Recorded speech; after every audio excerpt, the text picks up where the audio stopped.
Whiskey and Wade going all the way. What up, world? Welcome back to another episode of the Whiskey and Wade Show with me, your host, Tommy Mac. Me, your better host, Tyrone McKenna. And today, we are sponsored by Baked Potato and Bud Light. Two legends. If you know, you know. Listen, you can find them on Instagram, social media, get in contact with them. And also, I want to give a shout out to Mantelpiece, masterpiece. So, look at this. This is Unreal. unbelievable. So, Big Paul Drain used to coach in a club here. That's what his new business now. And We went up. We got our statues made. We're both blocked there, obviously. Look at us. Got the whiskey in us, but I love it. And if you want one made, he does for anyone. If anyone wants one of these kind of things made, get in contact with him because really fun. Some job. But now we've got the intro out the way. We are joined today by a very special guest, a man who is a veteran in the comedy scene and just coming off the back of still undefeated, possibly defeated it. Still undefeated. The one and only Micky Bartlett. Yeah. As you say, Micky, undefeated. You had still a draw fight. How did you feel about the fight? Man, do you know what? I don't remember it. No? It was one of those ones where Block I was fucking...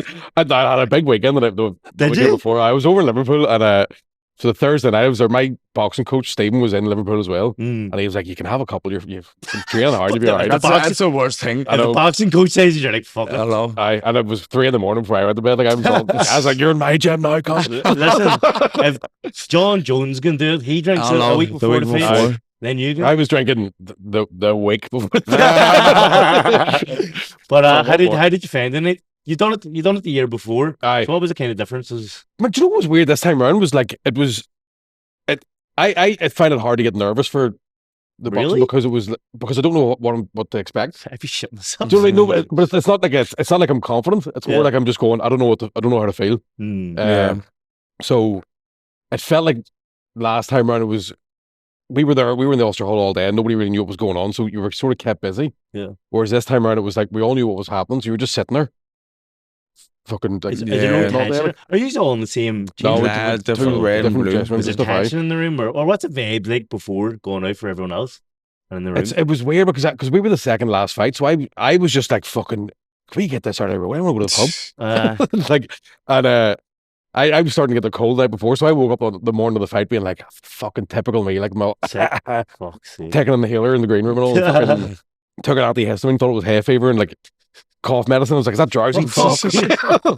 Like, he's on all sorts going out this face. You're gonna feel the drugs. When I watched the Bankers Report before the fight starts, I'm in the corner like that, like waving at people. No wonder he can't remember the face. He's fucked. And but at a great time, like it's one of those ones where like I just always think of it being such a fucking like team building thing for all the comedians. Yeah. But see before in the green room, do you be chatting to each other? Because in a boxing green room or change room, you wouldn't be speaking to other boxers. You just focus on. I didn't see Paddy. I think Paddy was in a different dressing room. Yeah, because you were in the red corner and the blue corner, two different things. Yeah, and then there was the girls had their own. So, but it was both teams. The girls were in there. Okay. And I had the only one with the toilet, so we were all going on out for like, sorry, girls. Neighbour. I hate that. Sometimes I get hit with that room and I hate everyone coming in and out and out. The toilet does my head. I've had it before doing stand-up with her as well. People are coming in talking to you, going, can you fuck off? I'm trying to get in the zone. Yeah. So you weren't nervous walking out that? But it wasn't confident. It wasn't like that was the thing. I was standing in the corner going, I'm not nervous enough for this. Like, I'm not hyped enough for it. Switched on. Yeah. And it took until about, I think, the last minute, or the first minute of the first round, I walked in the left hook and it was like somebody slapping an old TV. Because I was all fucking fighting. What did you think of it? Did you feel like it was a draw? How did you feel? I at the time I was like, I fucking won that. But then when I watched it back, I was like, fuck, that's closer than I thought. It's hard to judge it when you're fighting. Yeah, I never know if I've won or lost in fights because unless you baller is how much you've got hit.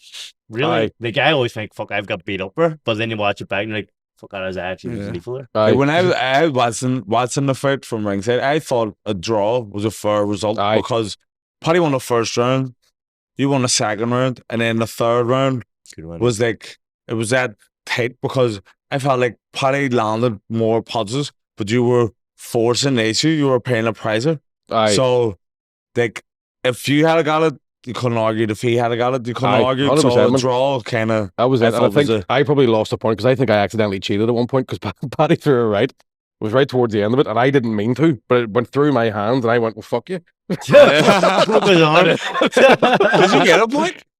I don't know. I don't Well, think you I get took a it off it, but reward like, and it might have been one of those situations where they went, here, he did cheat. I didn't mean to. Nah, like, I see as well what I think you were, because I think you'd said before we come on camera, when you were training, you were training for a knockout.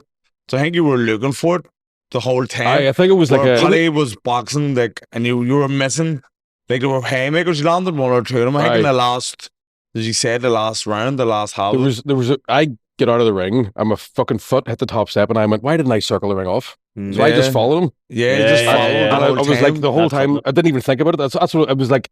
I don't know if I was in like a flow state or just like not switched on Sometimes enough. it's hard to, when you get in the ring and there's crowd and all there and you're in the fight, it's hard to remember what the fuck you're supposed to do. That's why it's tough when you're there. And I think even like, because I was doing 3-minute rounds training. And then when you're doing a 1.5-minute fight, you're going, fuck, is that it over? You know, so it was... I think if you train for 3 minutes and you do like less, like 2 minutes or a minute and a half, it's harder because you need to be like, to work for the full 90 seconds. You don't know how much you're supposed to be. It's hard to pace. If you've been training 3 minutes and you're going to 1.5, it's a different pace. Aye, definitely. It's a sprint more than a marathon. But you had two completely different training camps by the looks of things. He lost a load of weight, and I think you put on weight. Every time I seen him, he was doing bar curls. Bar curls. The difference was I started training in January. So I was in Perth, and I didn't drink for about 6 weeks. Man, I looked great. I looked fucking class. And then I was going to Adelaide to do the comedy festival, and I found out who I was staying with. Guy Mick Ferry from Manchester, and I was like, there's no point fighting this. I just started drinking on the plane. And then it was Adelaide straight into Melbourne. And again, that was just another fucking, like, we were gigging in the pub that all the comedians come to after their shows. Oh, right. So you'd finish a gig, walk out, and somebody go, you'll have one, and then it's 4 a.m. So it's hard to turn down. It is. When you're holiday mode as well. That's the thing, over. And then like you say, you had two different camps. Paddy fucking lost and still lost him at now. But when he was in, you were in Australia at the same time. Aye. So he trained there and you were drinking, right? So I'll go train him with Paddy. There was one day, Paddy came down to that pub and I let on I wasn't drinking. I thought, I'm not even trying. See that on me all the bit. Run behind a bin like that. Oh, it's like hiding drink from your man. I'm not drinking. I don't touch that stuff. That's poor gin and protein shakes. Well, would you do it again? 100%, man. It's genuinely, even though I was like, because I think I lost about 1.5 stone in total, and that was why I was still drinking and eating shite. Yeah. The training for it's amazing. I think for your mental health, just boxing training is fucking astounding. As I was saying, see, when I retired, I was fucking melted. Fucking every day, just eating shit. I was eating shit and just drinking. And not training, that was just my head was away. And now I'm back in training. I'm fucking, I feel good about myself. I'm healthy, getting up early, everything. I reckon I put on about 1 stone since a white collar one, like Paddy Pimblett, man. So we finished the fucking fight on the Wednesday night. I drank all Wednesday. Woke up in the hotel with a bottle of Prosecco on the bed beside me. When the fuck did I buy that? Thursday. Went drinking all day Thursday, right? Saturday night. So Paddy texts me, I think, on Friday, and he goes, here, don't watch the fight back. He's like, we don't look as good as... Right? So I get back from a gig, come back from Strabane about 11:30, watched the fight back, and I was, oh, fuck it, right enough, we don't look that good. See, about halfway down a 10 glass of Jack Daniels, I was like, me and him look class. See, by the end of the whole bottle, I was all, fuck. That's in the kitchen. Like, did you box when you were younger? No. He was convinced. I was convinced. Because last year when you were fighting... Who were you fighting last year? Mark McCartney. Oh, yeah. And I thought you looked brilliant. Like, fucking all the... Yeah, we were saying... I was going, like, this guy has definitely had about 15 fights as a kid or something. Because your stance... Because your stance, body movement, everything, and you were tired, like... About a year. I'll never go. So it's a completely different ballgame. If you go, it's only kicks at taekwondo. No, but there's 2 types. So mine was like, there's the ones in the Olympics, just the kicks, and then there's another, like... not institution, like a federation or whatever. Right. And it's a bit more like karate, kickboxing type of thing. Oh, right, okay. But I think as well as that last year, McCartney trained for about an hour and a half. And but he was just basically walking into me, so it was like hitting the heavy bag, so it looked class. But even though like he was tired and you tired as well, but like when you got tired, you were doing smart stuff like the movement and all. Like it looked like you had ring generalship, as they call it. And then even in the when was it now? It's about 2 weeks ago when you fought Paddy. James Falloon, who was doing a timekeeper, he turned to me and went, "Fuck, he's got experience." As soon as the bell went, as soon as you walked out, you're angry. I said, I'm just a natural. You and Tommy next year. Who would you want next year? I had to be a rematch, me and Paddy again. Because I think seeing the build up to it, me and him hated each other. Like, me and Paddy were fucking. See, the thing is, you do learn to hate. See, I've fought of friends, people I know. You learn to fucking hate them when you're fighting them. Aye, and there's definitely something about, because I know that like me, Paddy, Sean Haggerty, Shane Todd, Geddes, and Roe Boyle, we all went training on our own. Yeah. Right? And I know every one of us is walking down the street going, I hope somebody does fucking try something. I was walking down the street with no jeans on me. I was like, come on, go on, I fucking dare you. And there was definitely a point of like, even like wee bits of trash talking. I was in the house all like, oh, fucking hell. It's and a test. And then you get there the day of the fight, you're all right, mate. See, people watch boxing and stuff and think, oh, I could do that. And the back and forth's all fake and they're putting that on for the show. But it's not. Because especially when you train like that as well. Like for 10 weeks, I'm thinking to myself, I need to beat this bastard. Aye. And he's taking money out of my pocket if I don't win, no meaning. And my career, so you do learn to hate him. Aye. But it's a great thing about it too is once it's over, because you're going to respect. Do you know what I mean? And there really is like I find there's a real thing of as soon as the fight started, me and Paddy staring at each other. I'm going, fuck, it's just me and you in here. Like, there's 1,000 people screaming like, fucking kill him. And we were going, you're right, you're right. I ain't seeing that fight. Obviously, Paddy fucking was training hard and he felt like he had a point to prove because he was disappointed with the way last year went. But as soon as the bell went, I think we had took you by surprise too. Paddy jumped on. He was flying. The fucking speed of his hands, right? And he was like, even when I watch it back, there's one hook that I like it misses, and all I can think is, thank fuck he didn't hit me with that one. Yeah. Like, and I'm standing there, like my face looks like I know what I'm doing, and I'm going, why have you forgotten a box? What the fuck's happened? And I think the point where, like I said, it was like hitting the TV. I don't know what the fuck I was thinking, right? But when you watch it back and you go, I remember thinking that there. Yeah. At one point I thought, right, I'm going to just fucking do a big jump and hook. I've never done it in my life. I've never done it training. I didn't know. And I tell you what, can't do it. And Paddy was like, dink. And I remember like looking up into the fucking where my girlfriend was sitting and then like being like, right, where's she? Right, where's Paddy? Where's her? And then long at the fight. Right, I swear to God, it all happened like in a nanosecond, right? And then my next thought was, both your feet's off the ground. Like, get fucking put one of your feet down. And I must have just went, like, but at the time that it happened, slowed down. It's like, hello, darkness, my old friend. But it's man, there's no buzz like it. Like, I haven't been nervous about a stand-up gig since the last boxing. Yeah. Because it's just a different type of different. That's what Tommy says he don't get nervous for the comedy because what's the worst that can happen in comedy compared to boxing? Aye. 100%. You get bars yourself in boxing, get knocked out or whatever, but in comedy, you can get booed. Aye. That's pretty much it. Like, definitely. It's not the same at all. There's definitely similarities, I think, in like, because I know a lot of comedians that have started boxing. I was training with guys in Australia, and there's a definite similarity in mentalities. Yeah. Comedians I think like boxing, you know, it's a one-man sport, and then with comedy, it's just you as well. So you're not relying on anyone. You have to rely on yourself. Everyone's watching you, and even though all eyes are on you, you still have to like remember what you're planning to do. That's like, it's like you're feeling the crowd out the way you're fucking, right, what's he going to throw? Yeah. And I think there's also a thing of like, if you don't do well at either one of them, people just fucking hate you. Yeah. you get ridiculed. But you're training, well, how come you're always in Australia? Yeah.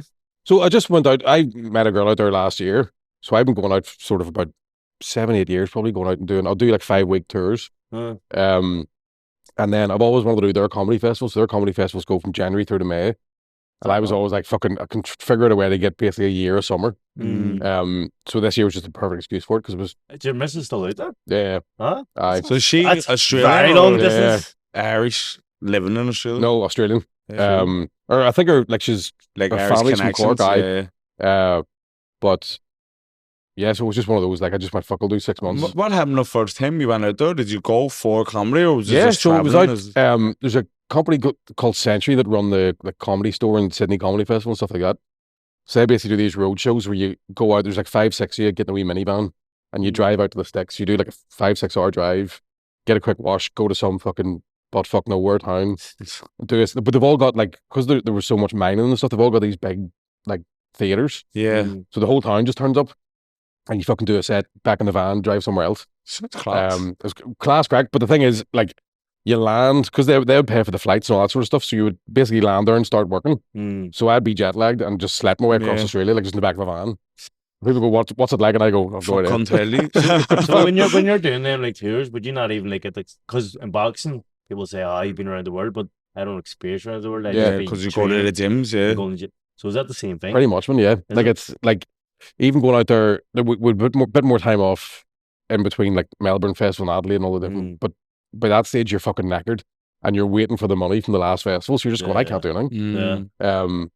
I've done a few wee bits around Western Australia, and there's been some places I've gone to. I've gone, oh, that was nice. Yeah, but I never had the time to fucking. I would love to go out there and go right. I've got a month and a load of money in a car. Yeah, I'm just gonna go see stuff like. But you've never had that kind of. Not really. Like, we've had a couple of wee times where we've stopped off places. Like, what are you in the missus do when you're out there? Fuck's sake. Right? Like, you want to go outside? Well, shh. Get back in there. Ding ding, round two. What is it? So you do like 6 months here, is it, or the time? No, that's the first time I've done it. It usually just be 5-6 weeks. Do you? What do you miss most about Ireland when you're away? Well, do you know what? A Chinese. A Chinese? Sort of a curry chip. I heard there's a new one. There's a Irish Chinese just opened in There's a couple of them. There's one in Sydney, there's one in Perth as well. Those Irish menus. I've seen them look decent. They look decent. That was the one that was in Perth was around the corner from where my missus lived. And I was like, I'm not even going in because if it's not good enough, you're going to be, yeah. So went home, as soon as I got off the plane, went straight into the Chinese in Lurgan, immediately got diarrhea. What is your go-to Chinese? I would go for a salt and chili chicken, curry chip, very nice. Right? I do what? Do you know what I mean? Perfect Chinese. And maybe throw in a couple of wee chicken balls and just dip in the curry sauce. No barbecue sauce over, no? Nah, I'm all about curry. The best combo from Chinese, barbecue sauce and curry. Aye. It's great mixed together. Sweet and sour and curry's not bad either as well, actually. What I believe is, I always miss as well. See, when you're away, I don't think anyone does a pint better than Ireland. The pints are stinking. Australia, the pints are shocking. I thought the beer was nice in Australia. I was there last year, just as we were boxing. Aye. Surfers parties. It's class, but there as well. Isn't it? It's fucking brilliant. Yeah. But I was impressed, to be honest, by the beer. Because usually when you go away, like you say, the pints are shit and everything. But I was like, Asians are serious about their beer. Aussie beer is fucking nice. There's definitely some good ones. Foster's isn't.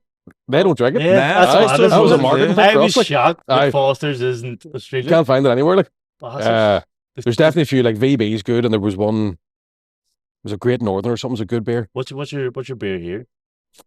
Man, I've got back into drinking Harp recently. Harp's great. Harp is great. Do you know what I mean? Don't know why. People give it a lot of. It's our thing. That's why. It is our thing. That's why I started drinking. I think, that's our thing. I was in a Harp ad. I was all, don't even fucking drink Harp. But it actually is great. It's class. The people give it a bad rap just because it's from here. I don't know. Harp, you drink Harp. And because they're drinking fucking fancy shit. Like people I drink Haverly. Heavily dangerous too, but I'll drink heavily once every 6 months. Because I end up waking up with a dead body in them. Everything as well. There's a few you just have to stay away. See how like German beers? I always stay away because they blow the head. Asahi fucking drives me. Asahi, that's great, but it's fucking, like you say, danger. Ragerfield. Do I find Heineken for some reason the next day? I hate Heineken. I like Heineken in bottles, right? But for some reason, the next day, I do a shite that comes from the back of my head. Like, my entire body empties, like in one big dump. And I'm like, it's only Heineken. Only Heineken does that. Like, you know what put me off? I did used to like Heineken, but remember when COVID? Did you travel during COVID? Like, no. Nah. I did not break any laws. I didn't leave the house. What are you talking about? Still washing my hands. I did, right? But on the planes, it was only beer you could get. It was, and it was always warm and it was fucking stinking. So it's just spoiled for me now. I think because I can't get on a plane without having a drink. I'll be honest, I can't get on a plane without having a drink. I always recommend a wee whiskey and coke on a plane. Oh, great. Because they always do Johnny Walker Red for some reason. Class with coke in it. Fuck, sorry. Were you ragging a place? No. So that's my fucking go-to in the. I love the long hauls and you get the complimentary. The compliment. See the fucking Tommy damage. won't See the pay. damage I've done them flights. Swear to God. I said this in Shane Todd's podcast last year. I got a flight back from Australia and I was a wee Filipino air steward, right? And I was like, can I get 2 whiskeys and a Coke? He was like, and he came over and he goes, do you know one Coke? Do you want a hey ginger? And he made me like a wee cocktail, right? Why is he Spanish? I don't know. I can't do the accent. I don't know where he's from. But I was from fucking Spain. Somewhere. He was like, would you like to have it? Like, can't do the accent. But he got me fucking shit faced. Like, Yeah. and I landed in Doha being like, you don't need a lot of drink in this country. I'm going to get arrested. This is fucking this is terrible. But I flew business class the last time I went over to Australia. Hey, what time Right, fuck, biggest financial mistake of my life. Worth every penny. I got it once. I see. Best thing ever. Unbelievable. Like, and there's a point where like I was on the flight and the stewardess, you could tell I was the only cunt that had never done it before. Yeah. She was like, do you need me to help you? I'm like, yeah. Like, I can't find my Look at headphones. this scruffy cunt here. Do you need me to help you, mate? You're in the back. The back. I was all like, I don't know where everything is. So like, and just tucking me in. I'm like, thank you. Sleep, mate. But I was steaming on that flight. I think I got up at one point to go to the toilet, and there's a bar at the back of the plane. I didn't even know it was there. I was like, there's a fucking bar. One of them planes. Aye, class. Like, I was a weird. I mean, it was dear as fuck. But Well, they have to do it. Like, see, I've travelled business class once on a boxing trip, and I've said it on here a few times. The guy sat on the way home. He's like, "Tommy, you're a nice guy. Business class for you." Fucking where was he from? He's from Falls. And but they give you like a menu, cocktail menu. Aye. For every cocktail, all the food and all, give you a complimentary real English Nathan great. Ford. Aye. Oh, it was Pajamas. unreal. I took the pajamas home. There was a point where the girl came over to me and she goes, what do you want for breakfast? And she handed me a menu and I was like, what should I get? And she just went, fuck on everything. But they were coming down. The reason I got it was because I was in Thailand and I had a stomach bug that day. I was like, I need to sleep. Yeah. So I was like, fucking, I'm paying the money and got the fucking first class or the business class home so I could lie down and sleep. So I couldn't drink or eat Aye. because I was so fucked. But they're coming around with fucking proper bottles of good wine. Going, Aye. do you want a glass of wine? I was like, fucking wasted. I set me candles all the time. Sweating. It was unreal. Aye. So if I ever went to Australia again, like, you'd have to go business class. Aye, like, it's like because it's hell going. Aye. Well, man, I feel like Michael Jackson. I go through hell. I go through hell. Getting over it was hell. Aye. Really. I Even get the Thailand hell, so I don't know. It's one of the ones where like because I ended up doing I think I went to Australia 6 times in a year pretty much or no maybe 4 times so I've done the flight 8 times. He was And there was- sprung. He was sprung. Man, I was I need to get my girlfriend You know here. what it is? It's like there's a point where you're like you get on the plane you're going please fucking Jesus let this be an empty row. It's an empty row. how You're good laughing when like you it's get that. fucking Great. like a wee fort and all. Yeah. It's meant to help you in business class if you have a That's the thing. legs and all that. I remember one time going out, nearly paid for a business class, and then had an empty row. And that was nearly the biggest waste of money of my life. There. But then the time when I was flying back, I was in the middle, the 4 seats in the middle. Yeah. And there was a woman at the aisle, she took my armrest, and I have wee short arms, so I fucking can't even reach them anyway. That's a lot. I was Wakanda forever the whole way home. Right? Wakanda That's the only way- forever the whole way And my home. fucking shoulders were neck were killing me, right? And there was 2 kids having an argument. They're just 2 babies fighting. And that was the flight from like Sydney to Doha, so it was 15 hours. Yeah. So we got the Doha had a Dublin flight, end up in the middle again. I was like, fuck this. Nothing worse. So I was sitting playing this wee game in the fucking thing, and this wee old Scottish lady beside me was like watching me playing it. And I'm like, and she goes, but then she goes, nobody else is drinking on this flight, and I was all, I'm in. Excuse me. 2 whiskeys. I mean, this wee old look at picture friends on Facebook and all. I always feel pressure playing like, do you know the quiz game? There's Aye. someone sitting beside you watching you play the quiz, you're like, fuck, I have to look smart here. Well, You're fucking sweating. but I had the same thing. I had a 10-hour flight from Turkey to Thailand, and there was the guy beside me had ADHD to the head. He was fucking just kept moving, like we were saying, Aye. moving. Then this is me and him. He had his legs like that the whole way, and I was fucking like this. I mean, I started fighting with him. We were just fighting the whole way of who gets But the you fucking.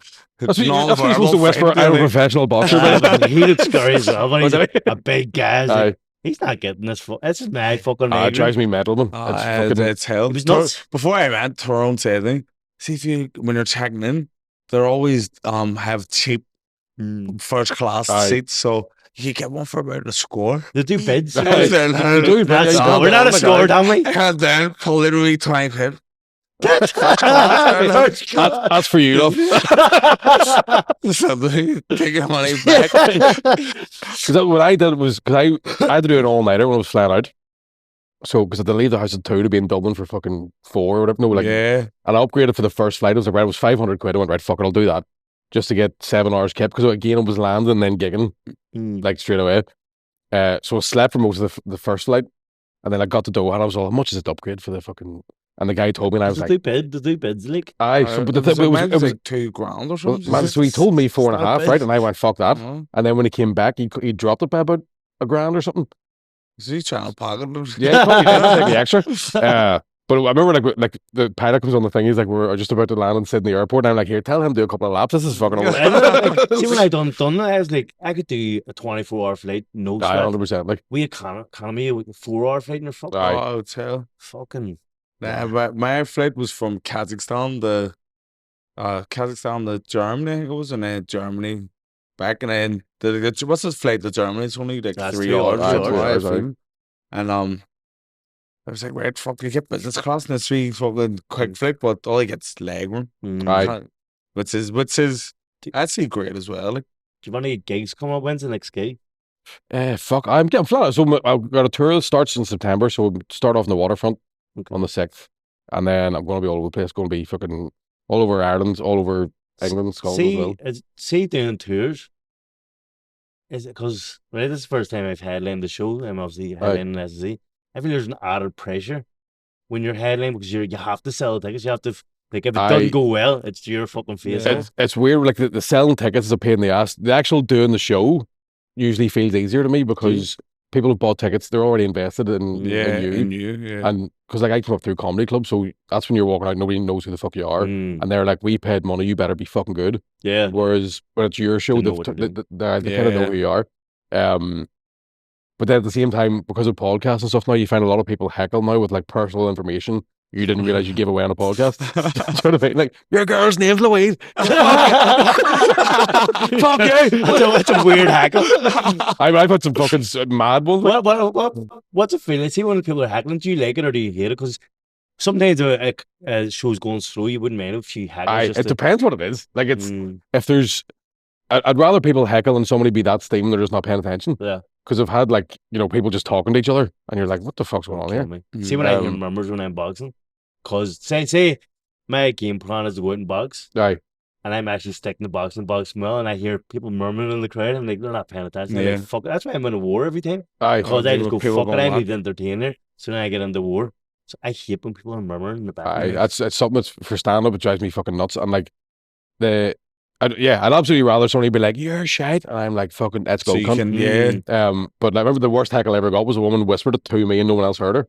Like, walked past the front of the stage and just went, you're not very funny. So I was sort of fuck, and I was like, oh, you cunt. Why is that Micky Bartlett?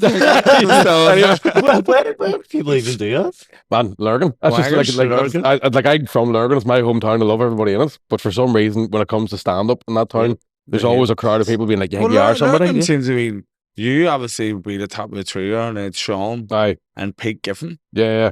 Yes. There was a guy, Phil McEwen, did stand up years ago. So he was like a musical comedian. He was fucking unbelievable. Really? Absolutely unbelievable. But it's a weird. I don't know what it is. There's just, and it's not the whole town because most of the town are like. Sure, don't be backtrack now. No. Don't be backtrack now. You'll not be allowed in Lurgan again. That's you, Phil McEwen. I'm going to take that kid in the city back. But no, there's genuinely like they're fucking meet people in pubs and they're fucking glad to see you and happy for you. For some reason, once you put a show on, they're like, "Who do you think you fucking are?" You can't like people like see you doing so well, and then once you pass them, their predictions, they're like, "Fuck him." Speaking of shows, Whiskey and Wade live 9th of August in the Devonish. Yeah, make sure you get the tickets. Labyrinth, catchy, and a special guest that we're going to announce pretty soon. It's going to be unbelievable. Don't want to miss it. But don't be getting on like fucking. And listen, who the fuck they think they are? Just get the tickets. You'll get to experience me and Labyrinth doing a They're gonna do duet. me duet. We're doing a duet, and it's going to be fucking unreal. So Fuck, I'm going to that. well, exactly. Who doesn't want to hear me and Labrador Fucking right. again? But yeah, is the tour sell well? Nope. Get the tickets for the tour as well. Every Like, show. please, Jesus, get the tickets. I have to get that wee Artie back. But so that's what we were saying. The pressure on shows. When do you start to? The pressure. Are you the person that like dictates when you start being the headline act, or how does that work? It depends. Like for clubs and stuff like that, I think it's you just have to go in and fucking murder it every time before you get bumped up. So you'll start off opening. Does someone say to you, right, you're the headliner now? Or do you say, right, I'm ready for the headline? Nah, Because we have to get told. It was pretty much the same with comedy. Like for clubs and stuff, it was like, because there's a few places where it was years before I was closing. But do you ever look at people that are headline when you're on the undercard, as it called, and it's like, fuck him, I'm funny on him. Loads of times. Loads of times. And it happened quite a bit. There was a generation of comedians that they all had about 20 minutes, because there was a point during the 90s, maybe up until the early 2000s, where they were all making like fucking 80 grand a year off the same 20 minutes.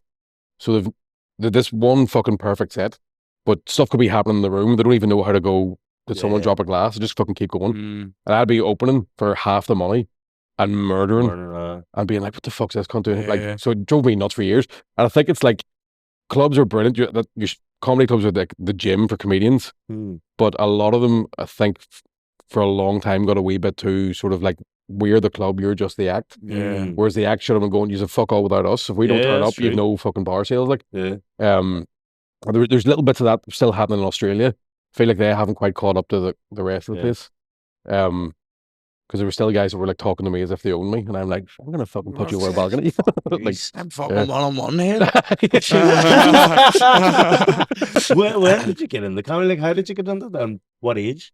I think I went to uni to do fucking drama because I wanted because I wanted to be a comedian when I was about 12. So you went to uni for drama to be a comedian? I was wasting money. I fucking wasting money. Because it was. I remember the first time I thought about doing stand-up was when we got the fucking sex education in school. I had double science, lunch, and double RA. I'm getting into comedy with you. That's all this thing. 1, 2, 1, 2. Any students in? But it was like, it's a true story, right? We'd fucking double science, learned about sperm and fucking fallopian tubes and all that. Then we had lunch. One of the guys in my class got fucking stoned. Excuse me. And they played like, I don't know if you've got the same video. It was a video of these two complete virgins, right, in their 60s. And real shite music started, and then the tape started, and the woman in the video went, "Oh, hello, I didn't see you there." The guy that smoked the joint went, "Fuck me." And I was like, I remember thinking that's going into my set. Yeah. So I'd already been thinking about stand-up. I know. And I don't remember thinking I'd like to be a comedian. I just remember thinking that and it not being a new thought. Yeah. When did you do your first gig? Probably when I was 17. So we did like this school formal. I did like the fucking Dopey Awards. Did you? Aye. It's brave in front of your class. I shit myself like. Because that's kind of thing. If I seen someone getting up in front of like all the school ones, I'd be like, look at this dick. He's going to make a fool of himself. That was the thing. But it was a wee mini roast. So I was roasting the teachers and roasting the class. It was good. It's easy to roast teachers. Aye. But then I had a couple where like, because when I think I did 3 gigs the first year at uni. And the third one, I died that bad. I was like, never again. I was trying to drop out of uni and everything. I was like, I'll do something else. How's it feel when you do flop? Man, it's horrible. Like, it's fucking, and the death that I had, thank fuck it happened dead early, because nothing's really phased me as much since. So I couldn't hack it. Man, I was fucking, it was like a cabaret night. And I had to go on after this girl that sang Somewhere Over the Rainbow, right? And she was... My song? The whole room was like, fuck me, that was beautiful, right? And then I get up, who's fucking... Is this thing on? My dick smells funny, that's a weirdo. Right? And I got up and fucking nothing. I could hear fucking pint settling down the back of the room. Right? And the MC went and got changed. He was doing a lip sync thing as Britney Spears. So the MC comes out, red leather catsuit and a blonde wig. I just took the mic off me, right? And I was like, I remember the whole room dead quiet, right? I could, I could hear my own feet just walking out of the room, right? And then the double door closes and I hear bow down down. Oh baby, baby. Everyone loves it. Everybody loved it. I went back to Fatman. I just got tore in that bottle. Like, no, that Tesco vodka just says vodka on it. You had a new low. I was shocking. Like, I didn't do it again there for about 2 years. Did you not? And then when it was leaving uni, like, you off it? It probably scared the fuck out of me.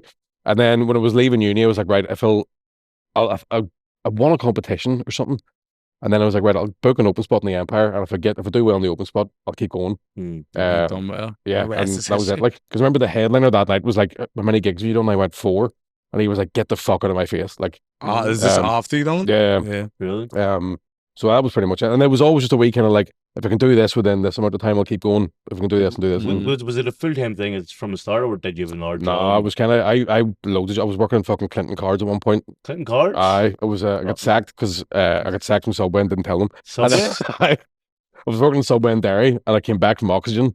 I went to check my fucking hours, and the manager was like, I thought you quit, so we'll just give it to this fella. And I was like, class, hate this job. And then I worked for Clinton. I worked in Clinton cards as a fucking Christmas temp when I was about 17. And I was walking past it one day. The manager goes, "Here, do you want a job? Because somebody's just fucking quit." Just where you walking past? Yeah, just I was walking past. I was like, yeah, 100%. And then I was in civil service for about a year as well. What's your most hated job? Comedy.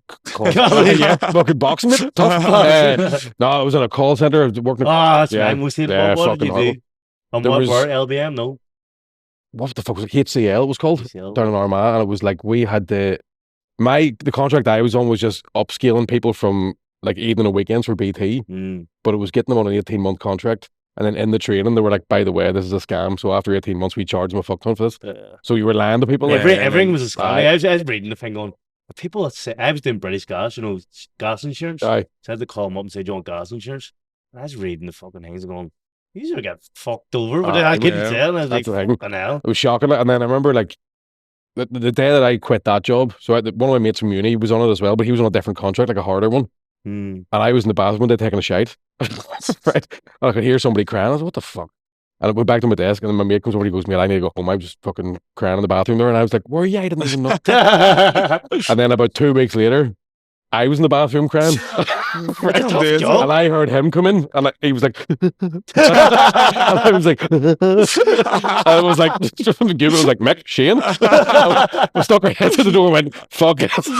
Just got in the car and left. Like, how long did you last? I lasted 2 months. I think it was there for nearly 6 months in the first one. And then I was in one for a month in Belfast. They're the worst jobs ever. Oh, they're shocking. Cold call people that hate you. No human being should work in a place with no windows. Yeah, do you know what I mean? You're like a battery farm or a battery hen. You're just fucking. Remember the one I worked in Belfast? We would start at 11 o'clock, but you had to be there for 10:30 for team briefing and stuff. And there'd be no briefing. Like, you'd just be fucking sitting about. And then you'd hear like, boop, boop, and everybody would look down at the same time. And I was like, this isn't right. This isn't good for you. Like, I thought I was walking into something that'd be like the US office. There'd be a laugh and the manager's a hero. No. Get the sales done. I'll tell you what it's worse, but right, I once did a day door-to-door sales and didn't know I was doing it.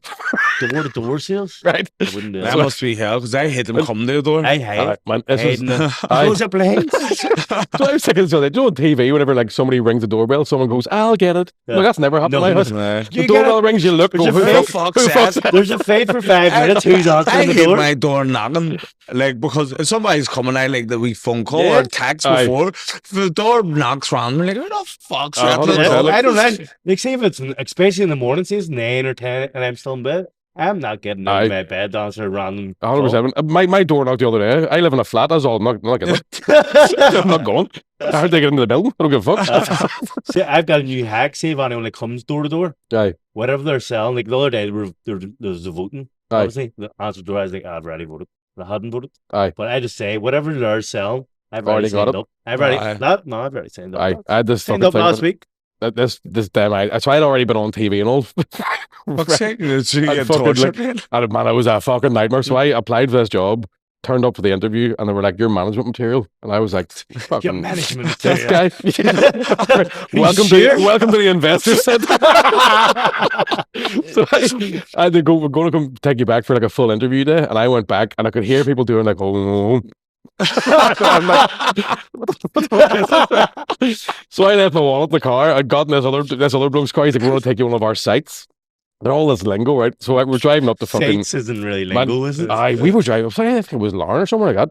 Driving the whole way out, and I'm like, "What is this job, by the way?" And the bloke goes, "I'm not going to tell you because if I tell you, you won't do it." And I'm like, "Am I getting whacked? Did I pout?" And it was fucking. It was selling. Do you remember when Netflix used to be a DVD? They would sell remember? It was doing that.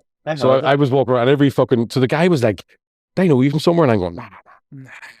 And then eventually it was like, I was on a fucking panel show, and he went, "That's right, fucking, you're Barry the Blenders, mate." Right? And then from that, for the rest of the day, every time a door opened, he would go, "Do you recognize him?" And I'm like, "Fuck you." I hate when people do it. Did a full 9-hour day, like no pay. See my dad, he does it everywhere where he thinks he can get a deal. Aye. He goes, "Do you watch my son's podcast? Do you know my son's a boxer? He's a boxer. He could give you a shout out on his Instagram." And I'm like, "Daddy, don't give a fuck." He was like, the other day we were getting stuff, I getting dagged on. He's like, "You come in with me because the guy knows you and we can get a bit of discount." I was like, "We're not going to get discount just because we walk in, like, Daddy." You never know. You never know. You never know. We got the discount. But were you in Barry the Blender? So I was the round 9 or something. I was Mike Litteris. Whenever when people started hating it. So we had this thing where, like, because he was so famous at the time, and him and like Dan, people just shout like Barry or like Tom Snacker Smythe. So I had this idea of like, right, what name will nobody shout in the street? Like nobody's going to shout Mike Litteris. Wrong. People don't give a fuck. Yeah. There was one time I was standing outside a pub and this woman went, "You're your man, fucking, what do you call him? Mike Vagina?" Close enough. I remember the Barry the Blender days, but I can't remember like any quotes or anything, but I always remember watching them. Fucking. Yeah, I remember it. Because in the beginning, it was like, is this guy real or is this like what is going on? So me and Colin were at uni at the same time and at the same mates, and I never met him.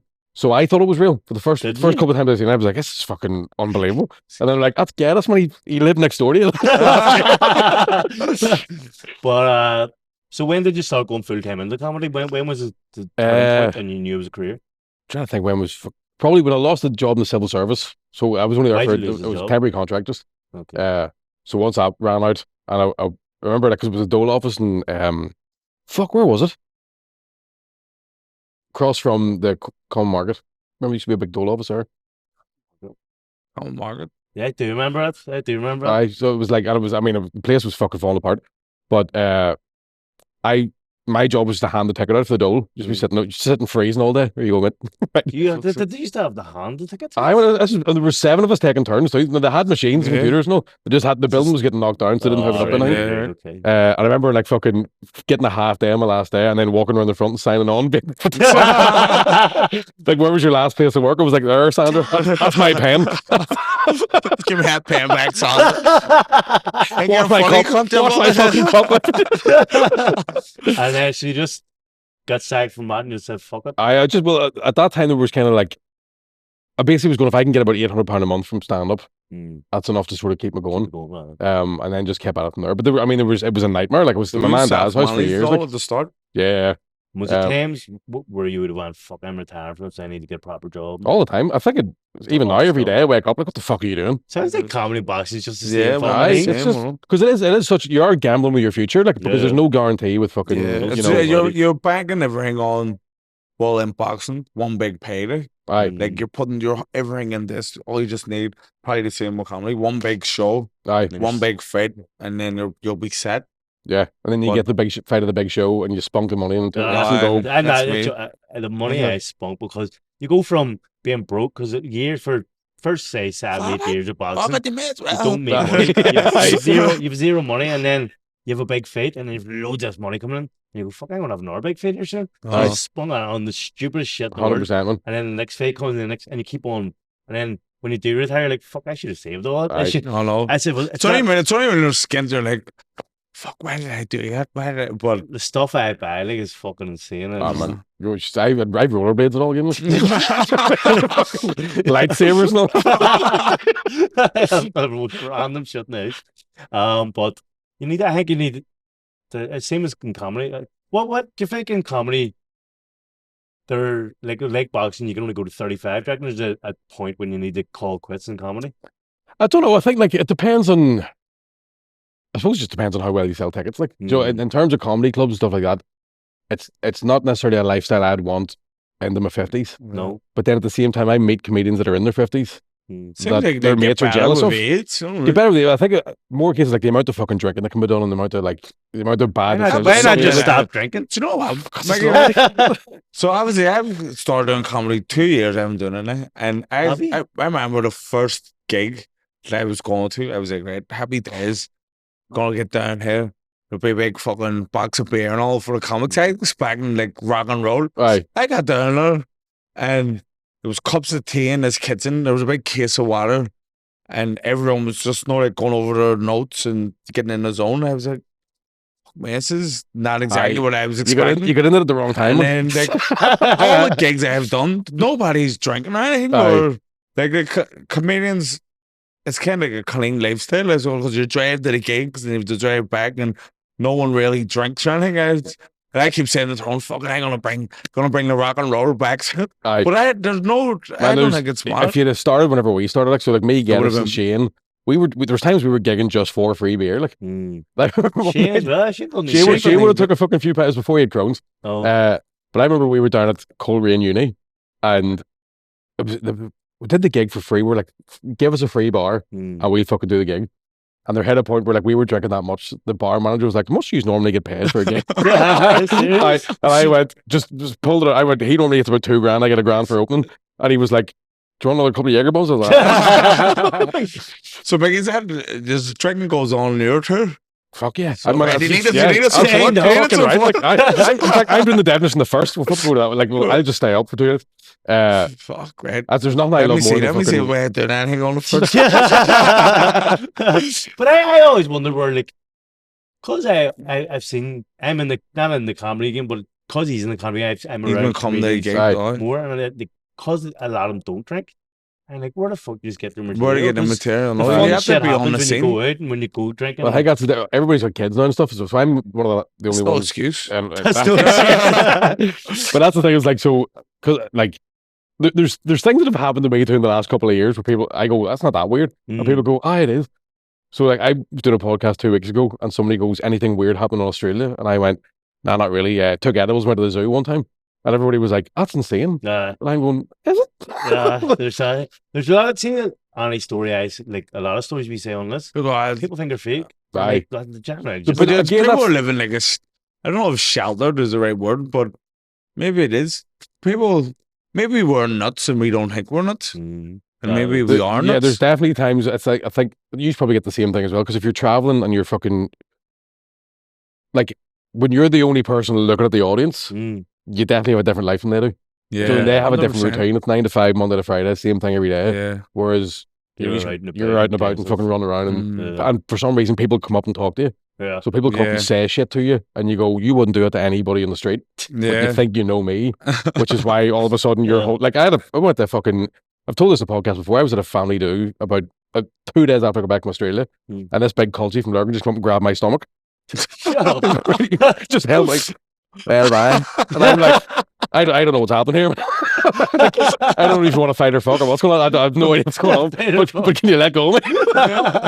Like even it was went viral on our TikTok, the clip of it, but on his birthday, and I was waiting on a taxi and it was taking ages. I went straight at the front, and a car stopped. It was about 2:00 in the morning, and your mom's like, "Hey, do you look nanny toot?" Nah, but you give me a lift up the landing.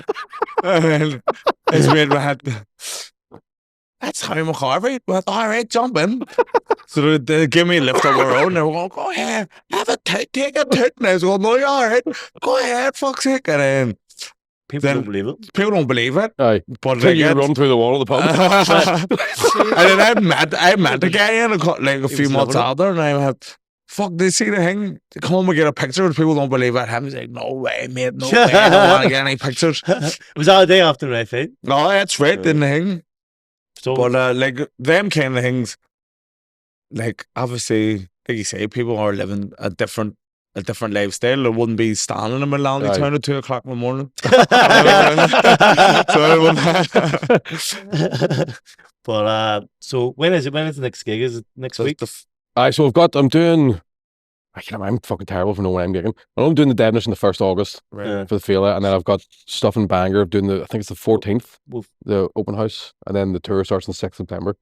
Comedy darts on the 2nd, man. Comedy darts on the 2nd, aye. Is that a team thing or is it just go against? I can't really remember. I think, to be honest with you, I feel like it's an excuse for comedians to get pitched. And people paying to watch it. I hope so. 100%. You won't see it. I don't even want to try to win. It's been a big lack of drinking from my experience on the comedy scene.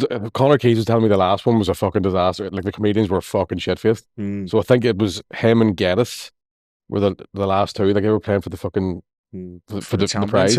And everybody else was lying about the stage. I might just I'm shit at darts now, but I might just get put out in the first round so you just get the drinks. Just throw a dart right in the middle of the foot. Injured.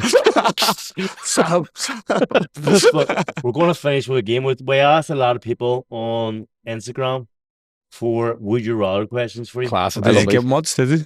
We're going to see in a minute. Here we go. Going to see in a second. So there's going to be some. Listen, this is not asked these. I love that shit. But let's see. They could be insane. Right. Here they are. Well, that's not even a good one. Ask it anyway. Fuck it. Right. So, would you rather? And that's actually saying similar to what we're talking about. Sit beside a smelly person with BO on a plane, or a squealing baby. Squealing baby. Fuck off. Yeah. I am sitting beside someone stinks all day long. I can eventually block a noise out. I actually but can. I don't know. I think there should be flights where babies are baby banned. section. No, babies are banned. Just I think you should be able to open a window and threaten a baby. See when my kids were really young and they'd be crying like in the plane, I'd be panicking. I'd be like, everyone on this plane hates me. Everyone's looking at me like, will you start fucking looking after your kid? And I'm like, I hate it. Have you got kids? No. Do you not? Well, you don't know the my kids are good travelers. I remember I've never. Your kids. There's a woman that actually watches your Instagram solely because your kids are wee bastards and give you fingers, no? Well, so don't say they're angels. I didn't. I said they're good travelers. So they're trying to fucking run them in there. Or crying baby over smelly. I can take a crying baby over right? Because you can drink yourself. They're like, child's fucking scared. I have bad smell, to be honest, so I probably wouldn't even notice the smelly part. I would take the smelly part because definitely you can drink. You can drink the smell. You can drink anything. You can pass out and not smell something. I've changed my mind. Would you? Right. So this is a risque one, but watch your parents have sex every day. I do it anyway. For the rest of your life, or join in once and make it stop. That's a tough one. See, it's just only because that sounds like I've thought of this before. He wants to join in. He's choking to join in. That's his case. I'm like, Daddy, you're doing it wrong. She doesn't like you. He's banging away. Like father, like son. Like a woman's arse. Because I reckon if you're watching every day, you can get to the point where you can start psyching your dad out. But like my dick's bigger than yours, and then that's it over. If you join in once, you never forget it. True. Do you know what I mean? So after with the third or fourth time, start heckling. And then hold on. Your parents must be stallions if they're doing it every 365 a year. It's a lot of fucking sex. Stallions. Aye. And there he is. It's only hypothetical. Like, okay. What one are you going for? What one are you going for? He's watching. Watch every day. Watch every day. He's a freak. I think. I'm like, I'm not even watching that, to be honest. I'm skipped now. Happy birthday to you. Oh, no. Right. Stand on his back and all.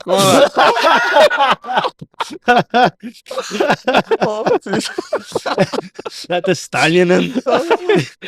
But lick a homeless man's armpit or get smacked by Martin Rogan. Oh, homeless man's armpit. Really? I've met Marty Rogan. There was no fucking way. It says Martin Rogan's hands. I know, you're like that. Our hands, all three of our hands combined. It's the biggest hands I've ever seen in my life. I remember we did a fucking pilot for a TV show together a couple of years ago. It was like a fucking sports quiz thing. And one of the comedians wanted to ask Rogie about, like, after fights, people are always wanting him to hit them. like the way you had Kieran, right? You don't want Rogie to do that. And he had a fight coming up, so he was sort of like he was real hyped up and stuff. Like He's always hyped up. He was real fucking, and it was the one point where he went dead quiet. And he said it was Bernard O'Shea. He went, I'm not joking. And he goes, there's no bravado in this. This isn't me fucking talking shite. He goes, if I hit you in the arm, I'd break it. 100%. And I was like, 100% he would. And he looked at me, went, if I hit you in the arm, I went, I didn't ask it. Because I had Micky Bartlett, and I'm late, and fucking, I'm for half the weight of fucking Rogie, even more. Less than half, or more. Massively. He bruised. Kieran Bartlett was bruised on his ribs when I hit him in the arms. So imagine what big Rogie, he only started boxing like when he was like 30 or something. He'd never boxed before. Come in, he was a knockout merchant. Like near fucking went to the Olympics and then beat Ollie Harrison, Olympic champion. He was fine. He never beat fucking Fury. Well, no, he's like seriously, fucking hell. Doing lethal against him. So like he's just, and that's obviously just the freakish natural hard. He must have hit like fuck. But I would like I'd like a homeless man's bum before I'd get hit by fucking Martin Hogan. I'd watch a homeless man ride my mile every day. Would you rather drink? Hold on, he didn't finish it. He just said would you rather drink? Aye, more. I'm gonna have to finish this one. Would you rather drink a cup of period blood, and what will give her its other one? They didn't finish. They just said, "Would you rather?"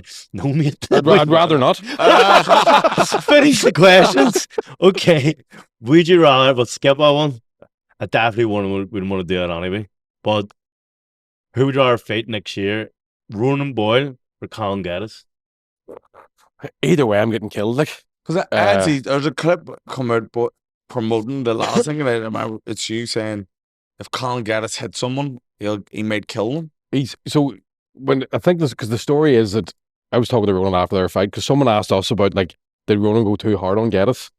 And I think what happened was Geddes landed one fucking cracking shot, and Boyle just went, can't take two of them. Yeah. Like, you know what? I'd say at the start, Geddes come out and he looked good, like shaped up well, and like he landed a couple of good solid punches straight away. Yeah, and it looked like it was going to be a good fight, but then Geddes caught him, and then obviously Colin Geddes never boxed before. I think that's the thing. I think even the like thing getting punched. Aye, and in terms of getting somebody that you could fucking get Geddes to spar with, even the lead up to it. I mean, who is there? That's what I was thinking as well. Like he probably never got punched properly before that moment, even in sparring. Aye. And then, so when it's a big shock to the system getting punched, especially Ronan is a big lump. That's the thing too. You don't really realize how big Ronan Boyle is until you put him in front of Geddes and you go, Geddes doesn't even look that big. Yeah. Like Geddes is big. He's a big man. And he's athletic. I trained with Geddes once and was watching him doing toe ups, and the bar was bending. Like what's a toe up? Like putting your toes up to the bar. Fuck. He's flexible as fuck.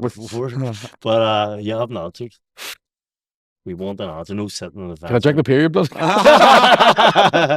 Listen, we want. Do you know what? I'll say Boyle because I reckon Boyle wouldn't try to kill me because Geddes would love to beat the fuck out of me just to tell people. Like, did Geddes get a Boyle in the chokehold after the fight? Afterwards, they went to shake hands and next thing they were fucking run about the ground. Did you see Darren Till yesterday? I get took down. Do you know Darren Till, the MMA fight? He won his boxing fight yesterday, and then him and his opponent started big fucking it's madness. That's nuts. Do you know what was over? Well, I was reading the comments. The fight got called off. It was like Geddes or not Geddes. Fuck, what Geddes on the brain here? Till won by TKO, but it wasn't like. Oh, wasn't the ref got called off? Don't know why. And then the guy squared up the Till after, and then the two of them started going. Well, that's mostly basically all the Would You Rather's done. So thank you for coming on. Thanks for having us. We've been trying to get this man on for fucking ages. Crazy, and he's been harder than Shane Todd, you know. I don't know. He's a very big diva. I'll come back next week too, man. In the comedy world. But thanks for coming on. Make sure you get the tickets for a show. Tickets for the show. Tickets for his show. Our show, every show. Micky's show starting on the 1st all the shows, just buy tickets, man. Don't even go to the show, just buy the tickets. Yeah, in fact, don't go to the show. But buy the tickets. But and also tickets for my fate. Shout out to the sponsors, Bud Later and Baked Potato. Yep. And thanks for subscribing, watching. like, subscribe, and share, and sign up to Patreon. It's £2 a month. Fuck all.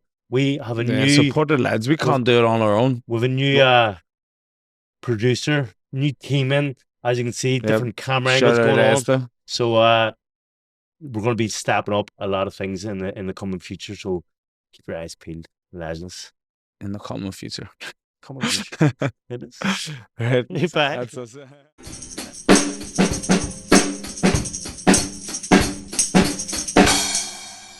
We'll see him going all the way.